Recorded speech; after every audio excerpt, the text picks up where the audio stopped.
So hi everyone and welcome to another episode of Changing Reality. I am your host Harsha. We're here with our first in-person speaker, Jing. So you may have noticed this episode's a little different. We have not only a brilliant in-person session, but we're actually recording this live from Singapore. So Jing, how are you today? Harsha, great to see you. Welcome back to Singapore. And guys, this is like May time in Singapore. We just had some little bit of rain today, but it's been really hot. And yeah, but very happy to have you back. Well, that's the beauty of places like Singapore, Malaysia. I'm from. All of it is summer all year round, really, and this is like the best time to have any session, any day out, except for the rain. I cannot say I miss the winter of Philly, by the way. So I grew up all the time in Southeast Asia. This is for us, it's not for them. But essentially, one of the things that completely took me by surprise was when in Philadelphia, how cold it could get and how fast the weather changes, like just overnight. Wait a minute, so was it the first time in Philly you saw snow? Because I have some like Southeast Asian friends. They said the first time they saw snow in their life was in Philly at school. I'm not. All the winters I've been there, or at least have not had snow. So I've been just no. the cold in a sense. I'm sorry It's about been very that. sad. Snow So is about to the cold. Yeah. all of our viewers, please give me recommendations of where I can visit to have snow. But anyway, on to today's episode of Changing Reality. So for all of you who are fans of the show, thank you so much for tuning in, our lovely returning audience. If you have not been watching the show, where have you been so far? Don't you know this is the place to be? We have the best conversations here. But Changing Reality is essentially a show where we talk to brilliant people from all across the world, many of whom would spend time on the Penn campus, as we talked about snow, and give them the space to share what really unfolded in their journey to make them the people that they are today. I think for a lot of us, as undergrads, as students, life can seem very confusing, very strange and stressful moving forward. There's lots of questions that we're trying to answer. And by having conversations like this, hopefully we get to shorten the learning curve of our own experiences, get a little nugget of wisdom that we can apply as we try to strive for things that we want to do, and figure out what are the things that we're passionate about. So thank you for having this conversation with us and for being part of the show. Thank you, Harsha, and I'm a big fan of you and your work. And again, I was kidding with some of my friends here in Singapore. We have no idea how do you rest or do you even have time to sleep every day. But amazing work so far, right? So again, thanks for having me on this interview and speaking to fellow Penn students. Current and previously. So I am currently working in Singapore. I've been in Singapore for the past 12 years. Before that, I was JP Morgan, New York. So I came with the firm to Singapore for more than a decade now. Really enjoy my role here and my work. But more importantly, I think I've been very engaged with the Penn Warden Club of Singapore, and we had the honor of welcoming about 500 alums and guests to our forum in March. Great success. A lot of people couldn't wait to kind of meet each other in person again. So very happy to also meet you, Harsha, back then. So yeah, I think, I don't know about wisdom, but I'm very happy to share my story. If it's to some extent be a little bit insightful or give our current students and future alumni some tips or insights, that will be my pleasure to do so. Thank you so much.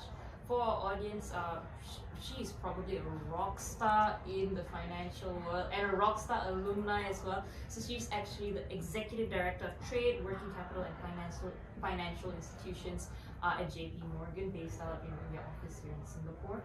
And at the same time, this is probably like every Penn student's dream, to one day be as successful as you in the finance world. But you've had a very interesting career. We were just sharing earlier. Prior to your time there, you were in Wharton grad class of 09. Prior to that, you were also in the non-profit space. Actually, you were a program manager at an NGO that worked in civic engagement. So two very different worlds, two very exciting things to do. But I'm very curious about, where did you start in a sense? For all the undergrads watching, how were you like when you were in the undergrad shoes yourself and thinking about these decisions about what you wanted to do and what you wanted to learn about and where you wanted to go next? Yeah, thank you, Hash, for that.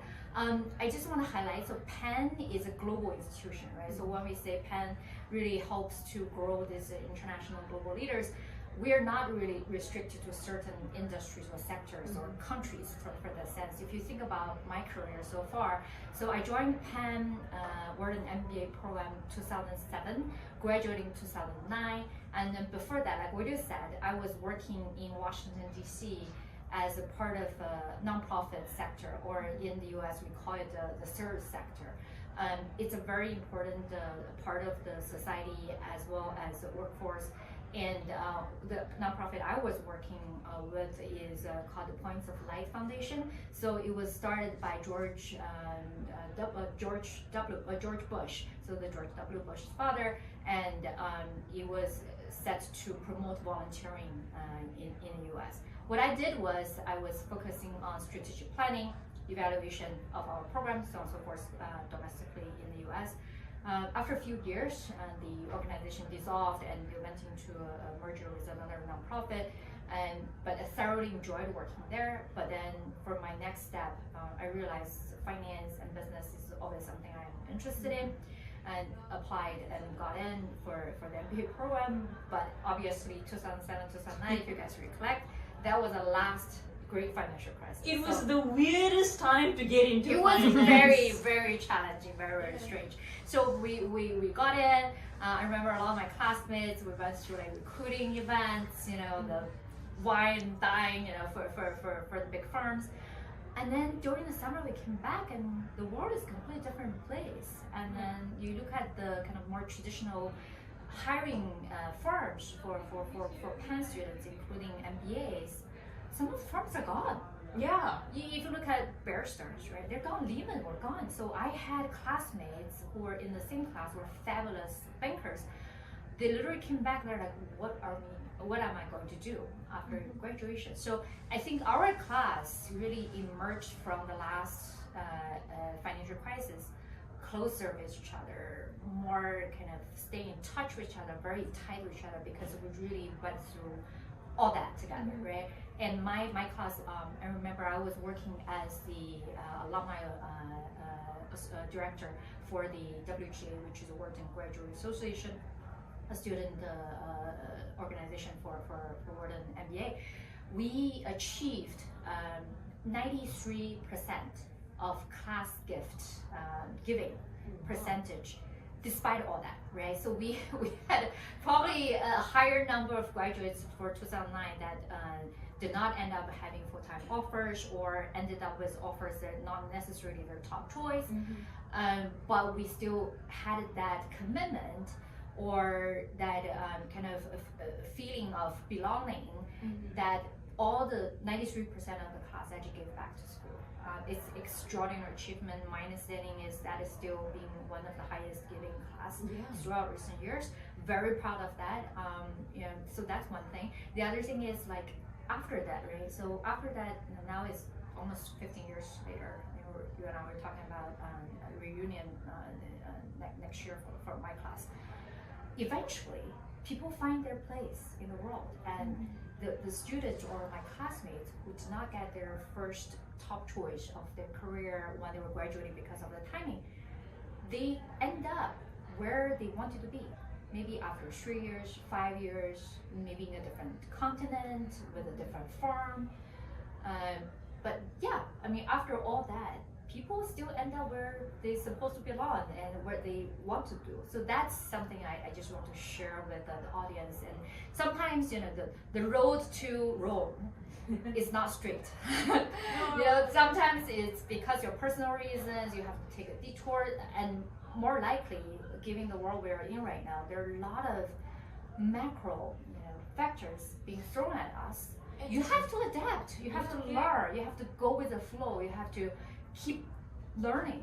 I mean, that's the strength of Penn, that's the strength of our education. Is it's not just about learning whatever knowledge the professors teach you or you learn at school. It's about creating the habit and creating the hunger for knowledge and new experience and new skills, and keep evolving. I think that's the most important. And if you look at me, I came from a nonprofit. I struggled with a lot of the kind of the hardcore finance classes and MBA, but I had a very very a strong kind of connection with friends and classmates. Professor very patient with me, but I also excelled at some of the other courses like management, like macroeconomics. Like we had this ESG panel at the alumni forum in March. I was honored to speak on the same panel with one of my favorite professors, and then so yeah. I mean, we all coming to work and coming to Penn with, like what you said, different parts of the work, different backgrounds in terms of experience, knowledge, and how we grow up and how we contribute to the Penn community. Don't undervalue yourself. Don't be shy of sharing your experience and knowledge with your community and neighbors, or your friends, and now with the students. You might just help someone in some way that we didn't realize. That is very beautifully said. I have so many questions. You have such a great journey, but I'm going to start here first because, like, there's two things that I think are very important about what you said. I think they boil down to having this internal mindset of being able to tackle the world. I want to start first with your journey from non-profit to finance, because Wharton is a brilliant institution, and one of the things that I hear at the undergrad level and the MBA level is that everyone comes in at like the top 5% of where they were before, whether it was a company, whether it's a university, whether it's a high school. Yeah. You have the best of the best there in a sense. I think they made a mistake with me and a few others that I know. but generally, you're the top 2%. Oh wow, thank you. Sure, but that's what the general consensus is, and what that creates in a lot of students, at least today, is the sense of imposter syndrome sometimes. Or this sense of I'm normally thriving, I'm normally excelling, and now I'm struggling, which is normal, but especially at the undergrad level, some of us have never struggled before, so we're very stressed out about this in a way. And especially for you, you're going from a field that is very different from finance and the world that we know from Wharton and so on. I personally like making that transition and making that kind of view from the non-profit world into the world of finance systems and all that. It's been like a little daunting because there's terms, there's information, it's a lot of new things to take in a sense. How did you find that internally as you were processing that transition, and you were doing this during that 2008 crisis? So what was your feelings, your emotions like, and did you have any imposter syndrome? Did you have to counter that? Thank you, Hasha. Great question. I could think about so many answers to this context, so we can answer this in many different aspects. But for me, I think number one, I never really had imposter syndrome in my life because I was never like the A+ student, right? I was always like a A- student. So I'm good enough. A-. So I was good enough. Okay. I'm good enough because in the sense that I really try to build my strengths. So I know in school, professor go like, well, you should probably study more on your accounting or your finance courses because you don't have that experience. But I think at a certain stage of my life, I just realized instead of kind of investing a lot of time and resources on try to compensate for my weaknesses or my lack of experience in certain kind of aspects of my career and background, maybe I should try to focus on build my strengths, and maybe I should focus on devoting the time and resources and my energy on really just build on the strengths and make it what I'm known for, right? So I'll give you an example. I intentionally selected a few very hardcore courses. I remember we're probably still using the bidding system in Penn. I think that's what we're doing right now. And there are some courses that all students, including the finance background students, come in and they're like, oh, maybe that's not something I want to work on. And one course I really remember clearly is called tax strategy. And all the finance, including accounting background students going in with the warning, basically says the professor is fabulous, you're going to work out learning so much things, but just prepare, you're probably going to fail this course, right? So I walk in there, I'm like, I know nothing about tax. I don't know like how companies think about the tax strategy for sure, right? And what I'm gonna do is I'm gonna bid on this and see if I get in, and then see what kind of things I can pick up. Because the way I think is like, what's worse, right? What's worse going to happen to me with no tax or accounting background, right? Like if I walk in there, I learn something, that the other students are scared of, you know, that's a benefit. That's a risk I'm willing to take, right? If I just take the other kind of a little bit less challenging courses, I'm still going to be maybe on par to the people who already have those training. But for this, I feel like I'm really stretching myself. I'm learning more things. And the worst case scenario is like if I walk out and pick out a few tools that I could use in my future, at least I know what the tax strategy is. I know what companies are consuming when they think about tax. So that's just something, you know, I'm using the story. But kind of career-wise, right? So, you know, one, I interview for JP Morgan, and when I think about all these finance jobs out there, you know, maybe I don't really have that kind of vast knowledge or experience about working in finance like some of ex-bankers or private equity guys had. But what I do know is the things that I don't want to work on. And that is the most important piece of advice, if I can help to provide to our current students, is maybe you don't know, right? You are at the beginning of your career, you haven't had any kind of work experience or real life experience. You know, not everybody like you, Hasha, has made such amazing achievements before you even graduate. But you know what you don't want to work on, the things you don't like, right? So that's important because you go like, okay, there's a list of 2,000 things I want to achieve in my life. And as a Penn student, as a Penn graduate, you probably have a lot of options. So how do you prioritize or find out the things you really want to dedicate your career to or your commitment to? I think just focus on the things you're like, okay, you know, if I have to prioritize one thing or the other, which I don't know, because I don't know what one thing is like talk to as many people as you can to get a lot of lessons you have learned from them. And the other thing is just, I want to be working with people, so I'm probably not going to be very good in terms of working in back office, and so on and so forth. I like to supporting people, working on real life challenges. I like to talk to people. I like to have a big team. So, you know, you probably want to find a larger firm where you get to work in front of clients and then address some of the real life opportunities. And the other thing, don't discount your life, right? Focus, definitely be extremely committed to your work and your career. But don't discount is like, okay, I'm willing to move everywhere in the world for this particular job. Is that real? Is that true? Just ask yourself, right? Are you willing to live in that city, that country, for that work? Because in the longer term, that's where your community is going to be. That's where your friends, your new friends are going to be.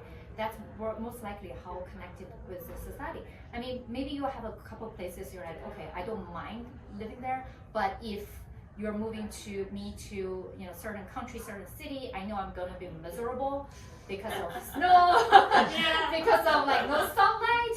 You know, you probably want to kind of find another location. So that's how I ended up in Singapore, because number one, I had never been to Singapore before I moved here. Wow. So you know, so that's the other thing is try to talk to people. But I had a Penn community here. I asked a lot of people about their opinion about Singapore. And I knew I don't mind living in an Asian city, and I never worked all my kind of advanced education and life and work experience have been US before coming to Singapore. But I know I can handle Singapore. I know I can live with Singapore if the job opportunity here. But if you give me another location, it might not work out for me. So yeah, moral of the story is it's about knowing what not to do. That's almost asking or saying no.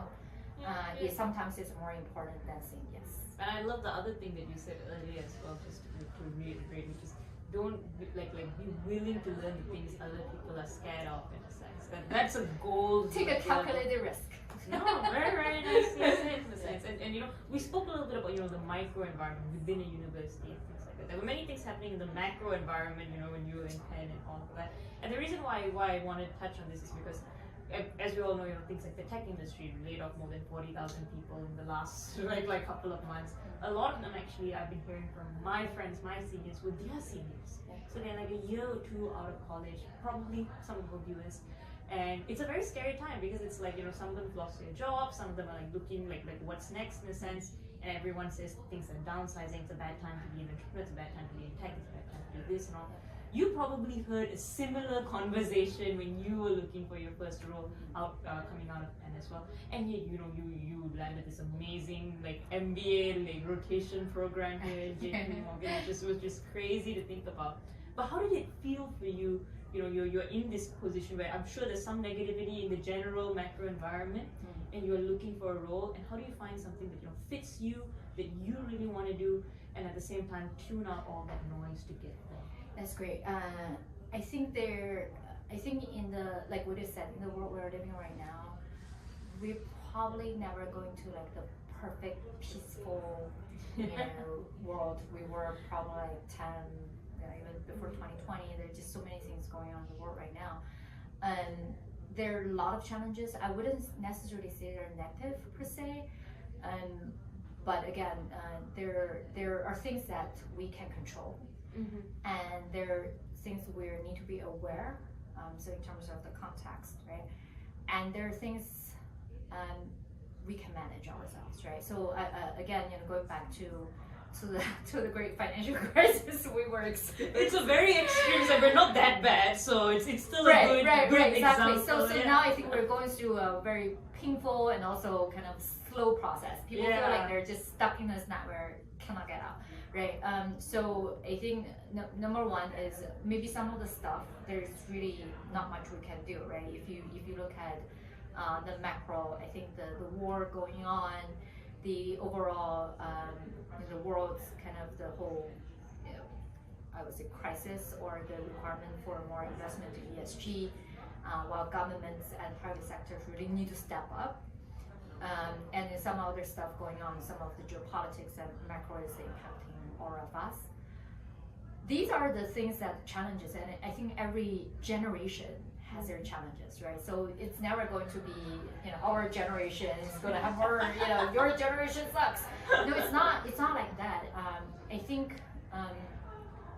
for the things that are really long term, if you think about it, really long term is going to impact your generation. I think my generation, all the older alums or the people who are kind of in their mid-career or more advanced career right now are considering is really how technology is going to impact our industry. So it's not just financial sector, it's not just tech, right? It's not just lawyers. I have a lot of lawyer friends are concerned as well.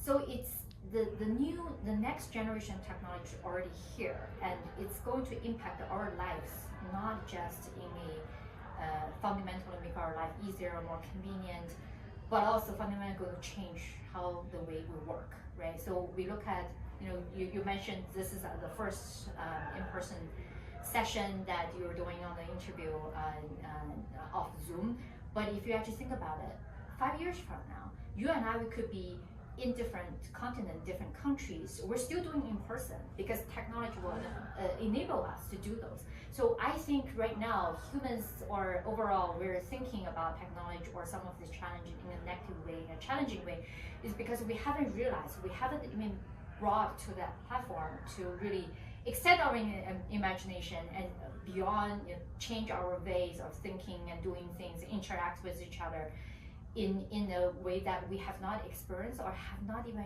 imagined before, right? But as individuals, how do we cope with these changes or things that just happen at a faster speed and maybe not necessarily in a way that we understand? I think, again, going back to the earlier point, the best we can do is just to kind of learn and anticipate and also be adaptive and be open to a lot of the things, right? So there are things we're just never going to understand from, I've been expert from specialist in trade finance or bank for quite more than a decade now.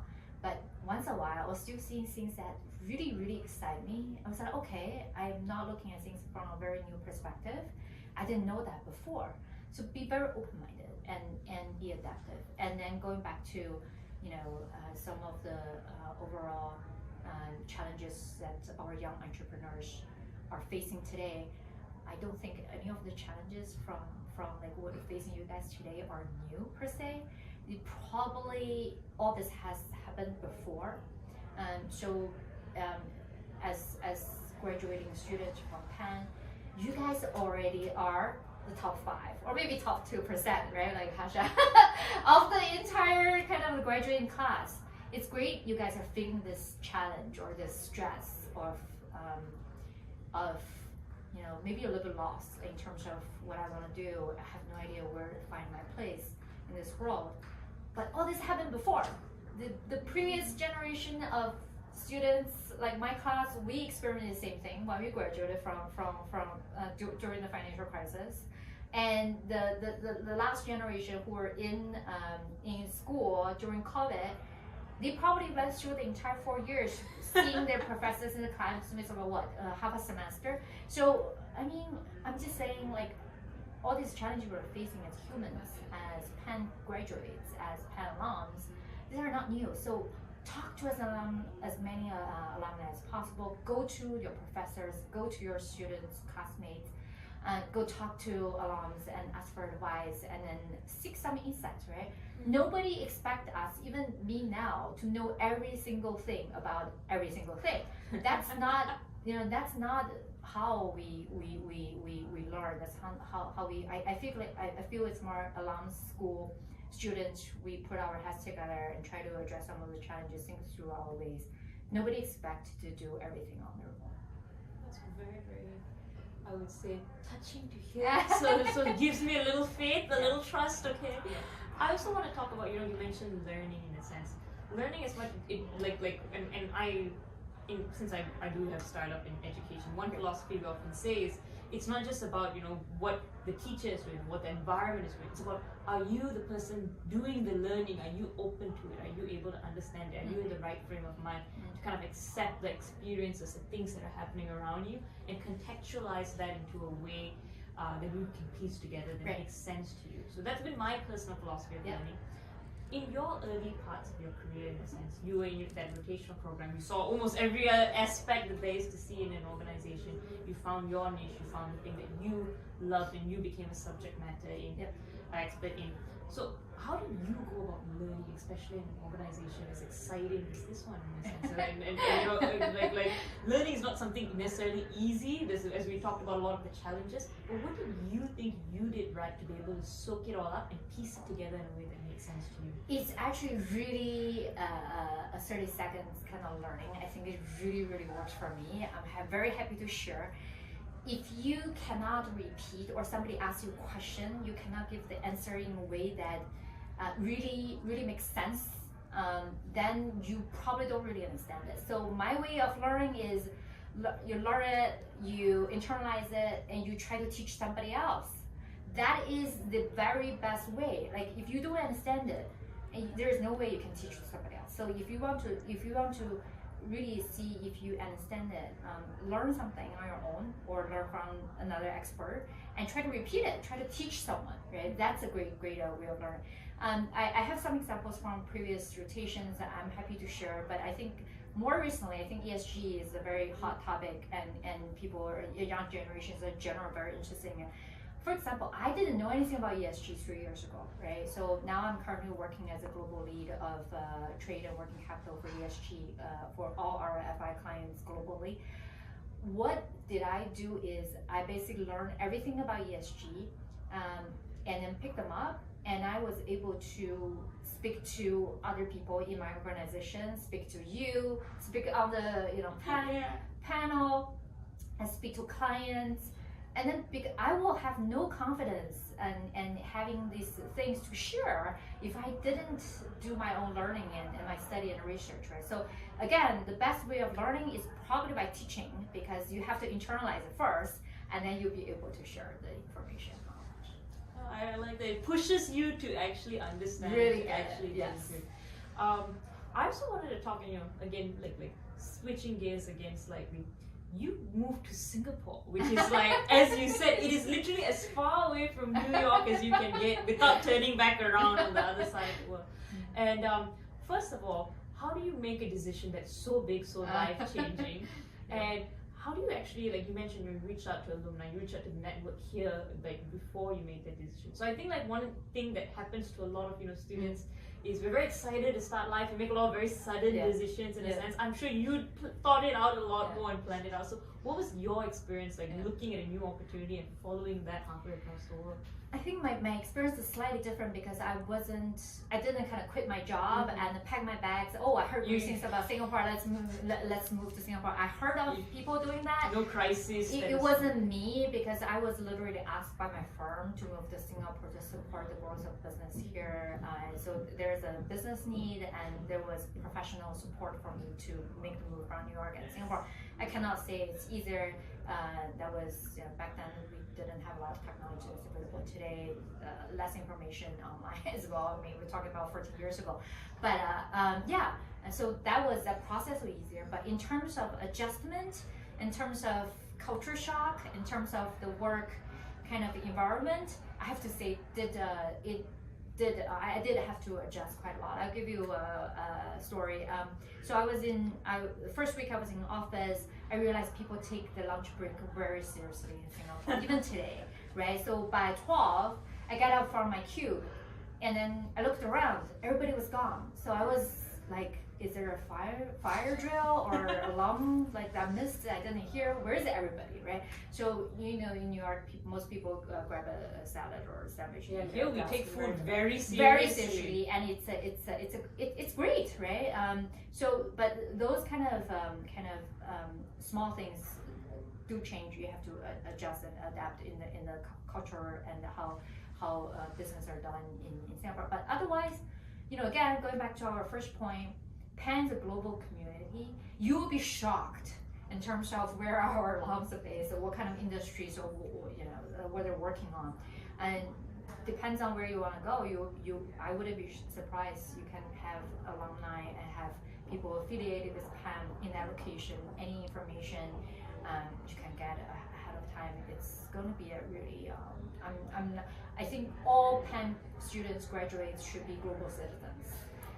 We shouldn't, really the world is our oyster, we should be able to go anywhere that we want and anywhere we see a fit and we can make the most contribution. So as we kind of wind down, like last few questions in a sense, one of the things that you mentioned when you were looking at this whole ESG portfolio now, that was the thing that I heard you speak about and I was like, this makes a lot of sense to me. So I really appreciate you going out there sharing about this in a lot of spaces. I think ESG is something that's very recently taken the whole business world by storm. Partly I think because we can all literally feel the effects of climate change every day with the heat, with the snow, with everything around the world.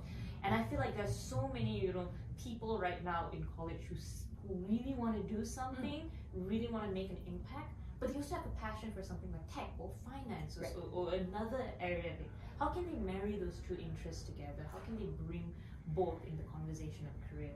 If you're still in school, most likely Penn, if you look at the engineering school, if you look at law school, and definitely Wharton, we already have a curriculum structured around ESG.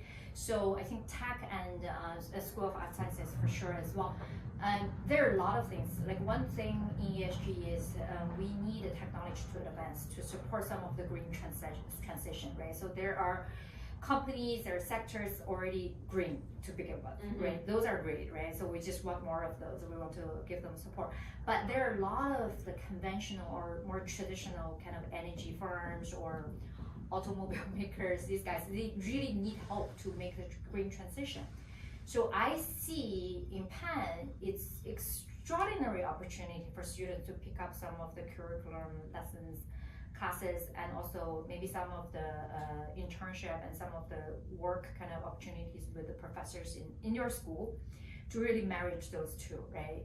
Think about, if you're working in arts and sciences, if you are part of the school engineering, there are a lot of things you can literally get your hands on, like dirty, in terms of how does this make sense if I put it into a ESG context. So right away you have new things you can work on. And in business and finance, we have to realize that ESG is no longer a risk consideration. It is from kind of risk perspective, it's still very important, but ESG for business and for finance, it represents a massive economic opportunity, right? So you should think about ESG portfolio as opportunities and to put in a lot of investment and create these private and public partnerships. So there's definitely a lot of things happening in ESG. So two aspects I really want to think about. If you're interested in tech, think about the technologies don't make, and then that's required for ESG to support, especially on the green transition side. If you're on the finance side, think about as a financier, how do you support these businesses to make the green transition or putting more support into the green tech or the new techs of the world. Very exciting things happening. Yeah. Very, very exciting indeed. And final question as we wrap up. I normally ask for advice for the students watching this and all that. But I'm sure if they're watching this, whether from Penn or not, they're going to do amazing things. They're going to change the world and all of that. So as these students who are right now all across the world, they're progressing in their careers, they're going out there, they're making changes. What are the things we shouldn't forget about? I think character. We learn things, we learn new things. We're open for changes in our lives, in our career. We adapt to new things. We make changes, but in terms of who you are, like the characters, right? What makes us who we are. Personally, I think I'm a very optimistic person. I'm a very I really value my personal values. That's why I've been spending all this time. It's a great firm, and don't forget who you are, and don't think about the longer term value and how your personal values really integrate with your firm or whatever you do. So I would think do good things, but do the good things also in a good way, right? So try to look nice when you do it. So which means not just looking pretty and that way, but also do the right things in the right way. That's what I think the most important thing. And I don't think Penn students will have an issue with that, but exactly. I mean, character, I think at the end of the day really help us to go through the ups and downs in life, help us to cope with the changes in career. That tied together everything very well. See, now you stole my job. I can't even do a conclusion. It was too well centering everything. Amazing. I see you. I know all the Penn students are going to be doing really well after you graduate. Well, it's very kind of you to say. They are much better and much more phenomenal. But I really appreciate you taking the time to speak with us and speak on this show. I think it's because of alumni like you that we are inspired to do things and that we have a little bit of faith in ourselves, no matter what paths we choose. So thank you so much for being on the show. You are very fun and exciting to talk to. I hope you had as much fun as I did having you on the show and the audience did watching the show as well. Thank you, Asha. And I feel like I highly recommend doing the in-person sessions as much as possible, right? So we see this chemistry and energy. Yeah, very happy to come back and anytime. And to our audience, as always, thank you for watching. This has been a very special episode of Changing Reality. And if you like the in-person session, let us know, and we'll try to do more of those as well. As always, if there's anything you want to talk about, any stories, experiences that's going to help you, reach out and let us know, and we'll bring them to you. This has been Changing Reality. Harsha